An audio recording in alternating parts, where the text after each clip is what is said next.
Morning friends, welcome to English classes. Today we are going to discuss about pronoun. Let's see what is pronoun. Pronoun means होता है हिंदी में सर्वनाम. A pronoun is a word used instead of a noun. Used instead of a noun यानी pronoun वे शब्द होते हैं जो noun के स्थान पर प्रयोग किए जाते हैं. जैसे एग्जाम्पल में he, she, it, they, you, I, we, इस तरीके से बहुत सारे प्रोनाउंस हैं. Pronoun, pro plus noun. Pronoun जो है दो शब्दों से मिलकर बना है, प्रो और नाउन मिलके. दोनों का मतलब होता है for a noun. Means pronoun वे शब्द होते हैं जो किसी नाउन के लिए प्रयोग किए गए हैं. यानी फॉर अ नाउन माने नाउन के लिए, मीन्स नाउन के लिए जो प्रयोग किए जाते हैं वो प्रोनाउन कहलाते हैं. अब देखते हैं काइंड्स ऑफ प्रोनाउन. प्रोनाउन कितने प्रकार के होते हैं. इसके लिए आप अलग अलग किताबों में देखोगे तो आपको अलग अलग मिलेगा. कुछ किताबों में आपको 4 प्रकार के मिलते हैं, कुछ में आपको 6 प्रकार का मिलेगा, तो कुछ में आपको 10 प्रकार के भी प्रोनाउन मिलते हैं. ठीक है, तो हम डिटेल में पढ़ेंगे सबको, तो इसलिए अलग अलग हमें 10 प्रकार का लिखा है. पर्सनल प्रोनाउन मीन्स व्यक्तिवाचक संज्ञा. पॉजेसिव प्रोनाउन मीन्स अधिकारवाचक सर्वनाम. दूसरा आपका तीसरा रिफ्लेक्सिव प्रोनाउन मीन्स निजवाचक सर्वनाम. इम्फेटिक प्रोनाउन मीन्स दृढ़तावाचक सर्वनाम. डेमोन्स्ट्रेटिव प्रोनाउन मीन्स संकेतवाचक सर्वनाम. डिस्ट्रीब्यूटिव प्रोनाउन मीन्स विभाग सूचक सर्वनाम. रेसिप्रोकल प्रोनाउन मीन्स परस्पर वाचक सर्वनाम. इंडिफिनिट प्रोनाउन मीन्स अनिश्चयवाचक सर्वनाम. इंटरोगेटिव प्रोनाउन मीन्स प्रश्नवाचक सर्वनाम. और रिलेटिव प्रोनाउन मीन्स होता है संबंधवाचक सर्वनाम. तो हम लोग 1 बाय 1 सभी को डिटेल्स में पढ़ेंगे. तो सबसे पहले हम देखते हैं पर्सनल प्रोनाउन. पहले हम देखते हैं पर्सनल प्रोनाउन क्या होता है, इसके यूज क्या होते हैं. तो a personal pronoun is a word used for the name of person, place और थिंग. यानी पर्सनल प्रोनाउन वे प्रोनाउन होते हैं जो किसी व्यक्ति, स्थान या वस्तु के नाम के स्थान पर प्रयोग किए जाते हैं. ठीक है, यानी पर्सनल प्रोनाउन वे प्रोनाउन होते हैं जो किसी व्यक्ति, स्थान या वस्तु के नाम की जगह प्रयोग किए जाते हैं. वे क्या कहलाते हैं? Personal pronoun. ये 3 प्रकार के होते हैं. पहला हमारा है फर्स्ट पर्सन. फर्स्ट पर्सन को हम हिंदी में उत्तम पुरुष कहते हैं. तो दूसरा हो जाता है सेकंड पर्सन, जिसे हम मध्यम पुरुष कहते हैं. ठीक है, तीसरा होता है हमारा थर्ड पर्सन, जिसे हम अन्य पुरुष कहते हैं. तो फर्स्ट पर्सन क्या होता है हमें ये देखना है. The pronoun which denotes the person speaking. यानी फर्स्ट पर्सन के प्रोनाउन वे प्रोनाउन होते हैं जो बोलने वाले व्यक्ति के लिए प्रयोग किए जाते हैं. क्या लिखा है? अब the pronoun which denotes the person speaking, यानी जो व्यक्ति बोल रहा है या जो व्यक्ति बोलता है उसके लिए जो प्रोनाउन प्रयोग किए जाते हैं वे क्या होते हैं आपके पर्सनल प्रोनाउन. जैसे आई, मैं बोल रहा हूँ, आई हुआ, इसका ऑब्जेक्टिव केस मी हो जाता है. जब कई लोग मिलके बोलेंगे तो वी हो जाता है, उसका प्लूरल हो जाता है. और वी का ऑब्जेक्टिव केस क्या हो जाता है? अस. नेक्स्ट हमारा है second person. Second person means मध्यम पुरुष. The pronoun which denotes the person speaking to.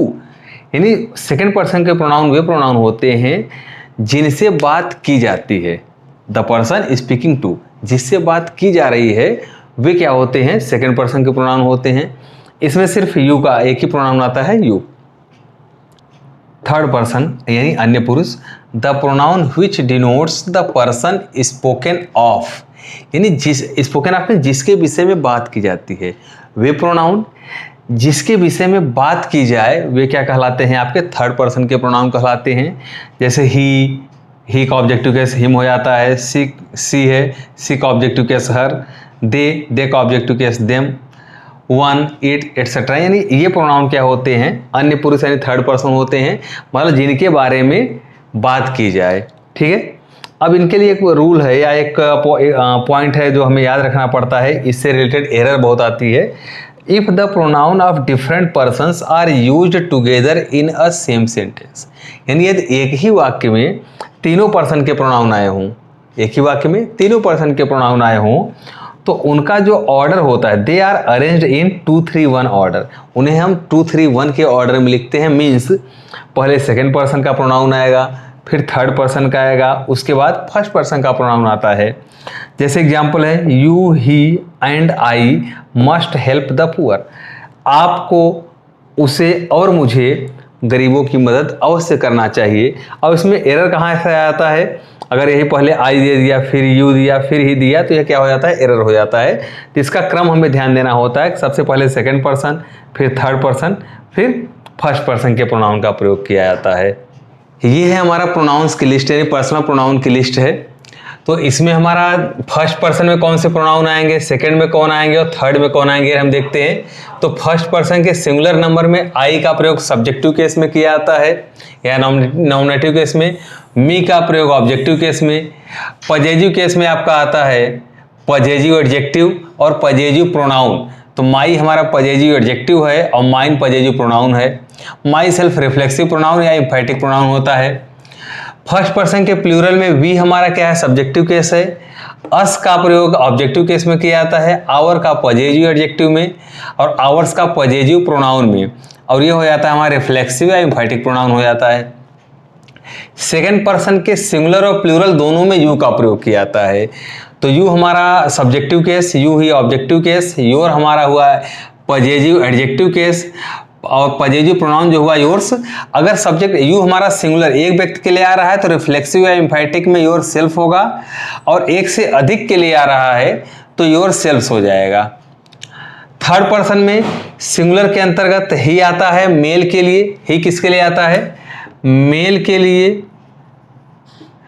तो ही सब्जेक्टिव केस हुआ, हिम हुआ objective case, his possessive adjective case और हिज ही आपका क्या हो जाता है, पजेजिव प्रोनाउन होता है। हिमसेल्फ हो गया रिफ्लेक्सिव और एम्फैटिक। सी आता है फीमेल के लिए, किसके लिए, फीमेल के लिए, तो सी सब्जेक्टिव केस हुआ, हर इसका ऑब्जेक्टिव केस, हर आपका पजेजिव एडजेक्टिव भी होता है और पजेजिव प्रोनाउन जो है हर्स होता है, reflexive pronoun her self. It जो है हमारा न्यूट्रल जेंडर है, निर्जीव वस्तुओं के लिए आता है, तो इट का प्रयोग सब्जेक्टिव केस में भी होता है, इट का प्रयोग ऑब्जेक्टिव केस में भी। इट्स जो है पजेजिव एडजेक्टिव हो जाता है और पजेजिव प्रोनाउन में इट का प्रयोग नहीं किया जाता, और इटसेल्फ हमारा हुआ रिफ्लेक्सिव या एम्फैटिक प्रोनाउन। वन मीन्स होता है कोई या सभी, जैसे कहा जाए हम सभी को अपने कर्तव्यों का पालन करना चाहिए, तो कहा जाता है one should do once duty. तो वन का सब्जेक्टिव केस वन होगा, ऑब्जेक्टिव केस भी वन होता है। वंस हो जाता है पजेजिव एडजेक्टिव और यह हो जाता है वंस आपका पजेजिव प्रोनाउन, और वन सेल्फ हो जाता है रिफ्लेक्सिव एम्फैटिक प्रोनाउन। अब थर्ड पर्सन प्लूरल नंबर में दे होता है सब्जेक्टिव केस में, देम हो जाता है ऑब्जेक्टिव केस में, डियर होता है पजेजिव एडजेक्टिव में और डियर्स हो जाता है पजेजिव प्रोनाउन में।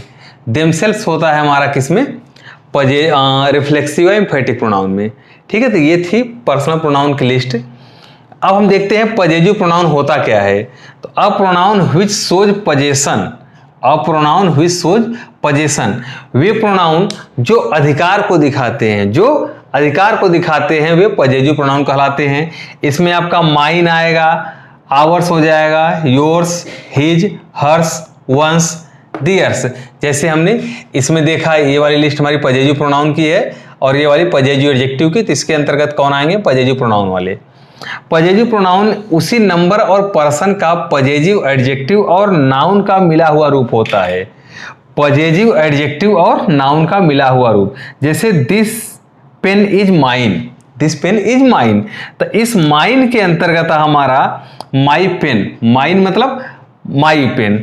ठीक है, जैसे इसको हम इस तरीके से भी लिख सकते हैं, दिस इज माई पेन, तो ये जो माई पेन है ये यहाँ पे क्या हो गया है, माइन हो गया है। Okay, reflexive pronoun, the pronoun which shows the action done by the subject turn back upon the subject, यानी सब्जेक्ट के द्वारा किए गए कार्य को सब्जेक्ट के ऊपर ही परावर्तित कर देने वाले प्रोनाउन क्या कहलाते हैं, रिफ्लेक्सिव प्रोनाउन कहलाते हैं। इसमें कौन कौन से आते हैं, myself, ourself, yourself, himself, herself, itself, themself. अब एग्जाम्पल के तौर पे देखते हैं, आई हर्ट माई सेल्फ, मैंने खुद को चोट पहुंचाई। तो जब आप खुद को चोट पहुंचाओगे तो चोट का असर आपके ऊपर ही होगा। ही enjoyed himself in the party, उसने पार्टी में खुद इंजॉय किया, तो इंजॉय करने का असर तो खुद के ऊपर आया, स्वयं के ऊपर ही आया। तो जब सेल्फ या सेल्फ वाले प्रोनाउन का अर्थ स्वयं को हो, क्या हो, स्वयं को हो, तो वे रिफ्लेक्सिव प्रोनाउन कहलाते हैं। Okay, the pronoun which is used to give emphasise is called emphatic pronoun, माने वे प्रोनाउन जो जोर देने के लिए, एम्फसाइज करने के लिए प्रयोग किए जाते हैं वे एम्फैटिक प्रोनाउन कहलाते हैं। जैसे myself, ourself, yourself, himself, herself, itself, themself. Example sentence के रूप में देखते हैं, she herself talked to her teacher. उसने स्वयं या उसने खुद ही अपने टीचर से बात की। वो अपने बात पे जोर दे रही है कि उसने खुद ही अपने टीचर से बात किया। I myself will do it, मैं स्वयं यह करूंगा, मैं खुद ही यह करूंगा। तो यहां पर भी माई सेल्फ जो है इम्फेसाइज कर रहा है, जोर दे रहा है।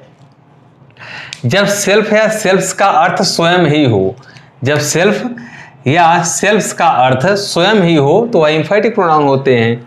ठीक है, अब इससे पहले वाले में हमने देखा था रिफ्लेक्सिव में, जब इसका अर्थ स्वयं को होता है तो वह क्या हो जाता है, रिफ्लेक्सिव प्रोनाउन होता है। बस ये डिफरेंस है।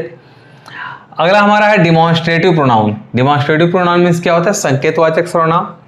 तो the pronoun which are used to point out, the pronoun which are used to point out, point out में इशारा करना या संकेत करना। The objects to which they refer, यानी जो प्रोनाउन इशारा करते हैं उन वस्तुओं या व्यक्तियों की ओर जिसको वे व्यक्त कर रहे हैं, वे क्या कहलाते हैं, डिमॉन्स्ट्रेटिव प्रोनाउन कहलाते हैं, संकेतवाचक सर्वनाम कहलाते हैं।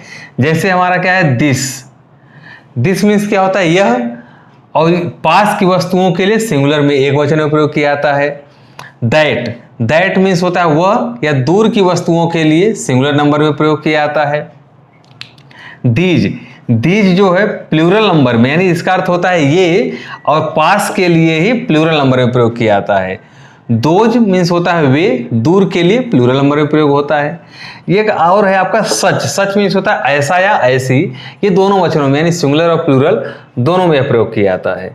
ठीक है, नेक्स्ट हमारा है डिस्ट्रीब्यूटिव प्रोनाउन, मीन्स होता है विभाग सूचक सर्वनाम। तो each, either, neither, each, either, neither are called distributive pronoun because they refer to persons और things one at a time. Each, either और निदर को डिस्ट्रीब्यूटिव प्रोनाउन कहा जाता है। क्यों कहा जाता है, क्योंकि ये अगर दे रिफर टू पर्सन्स और थिंग्स, ये अलग, ये कई व्यक्तियों या वस्तुओं के लिए प्रयोग किए जाते हैं, लेकिन वन एट अ टाइम, एक को एक बार में एक के लिए ही प्रयोग किए जाते हैं। जैसे इसमें तीन है, ईच, इधर और निदर, तीन का यूज हम देखते हैं किसका कहाँ यूज किया जाता है। तो ईच का प्रयोग दो या दो से अधिक में से प्रत्येक के लिए, ईच का प्रयोग दो या दो से अधिक में से प्रत्येक के लिए। ठीक है, कई लोग हैं उनमें समय 1 by 1 अगर बताना हो, प्रत्येक का बताना हो तो ईच का प्रयोग होगा। अगला है इधर, दो में से प्रत्येक, पहला या दूसरा। इधर क्या होता है, या तो यह या तो वह, ऐसे होता है। तो दो रहेंगे, दो में से पहला या दूसरा प्रत्येक का भाव देगा। निदर मीन्स होता है दो में से कोई नहीं, निदर मीन्स दो में से कोई नहीं। ये जो निदर है यह इधर का निगेटिव होता है, निदर जो है इधर का निगेटिव होता है। इसमें 2-3 पॉइंट है, मैं ध्यान देने योग्य हैं। ये हमेशा सिंगुलर होते हैं और इनके साथ आने वाला वर्ब भी सिंगुलर होता है। जब ये सिंगुलर होंगे तो वर्ब भी सिंगुलर ही लगेगा। दो से अधिक के लिए इधर की जगह एनी या एनीवन का प्रयोग किया जाता है। जब दो से अधिक की बात आती है तो इधर के स्थान पर किसका प्रयोग करते हैं, एनी या एनीवन का प्रयोग करते हैं। ऐसे ही जब दो से अधिक के लिए प्रयोग होगा तो निदर का प्रयोग नहीं होता, दो से अधिक के लिए, निदर का प्रयोग केवल दो के लिए होता है। दो से अधिक की बात होगी तो निदर के स्थान पर नन का प्रयोग किया जाएगा। ठीक है, तो थैंक यू फ्रेंड्स, ये थे हमारे प्रोनाउन और उसके कुछ प्रकार। अभी और बाकी हैं, अभी तो हमने 4-5 को ही देखा है, और जो बाकी हैं वो लोग उनको हम लोग अगली क्लास में देखेंगे।